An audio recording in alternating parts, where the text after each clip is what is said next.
Hi friends, welcome to our channel.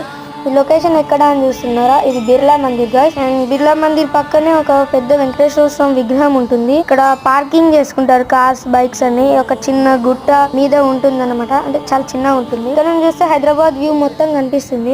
ఇక్కడ కొంచెం కిందికని వెళ్తే ఒక మ్యూజియం కూడా ఉంటుంది, బిర్లా మ్యూజియం అని. ఇక్కడ చాలా బాగుంటుంది. అండ్ ఇది బిర్లా మందిర్ కొంచెం దిగంగానే పక్కనే ఉంటుంది ఈ స్టోర్ అనేది. ఇందులో నెక్లెస్, ఇంకా బ్యాంగిల్స్, స్వామివారి విగ్రహాలు, భగవద్గీత, రామాయణ, ఇలాంటి చిన్న విగ్రహాలు ఇంకా చాలా కనిపిస్తాయి. ఈ విగ్రహం చాలా అందంగా ఉంది, నాకు ఇది నచ్చింది చాలా. ఈ విగ్రహం అంటే ఇవి కాస్ట్లీ కూడా ఉంటాయి కొంచెం. చూడండి, ఇక్కడ కృష్ణుని, వినాయకుని విగ్రహాలు చాలా అందంగా ఉన్నాయి. ఇక్కడ చాలా మంది షాపింగ్ చేస్తున్నారు అనమాట. అంటే పెద్ద కాదు, కొంచెం నార్మల్ గా. ఇటు హైదరాబాద్ సైడ్ వస్తే ఒకసారి మీరు కూడా బిర్లా మందిర్ విజిట్ చేయండి. ఇక్కడ నుంచి వ్యూస్ మాత్రం వేరే లెవెల్ అసలు.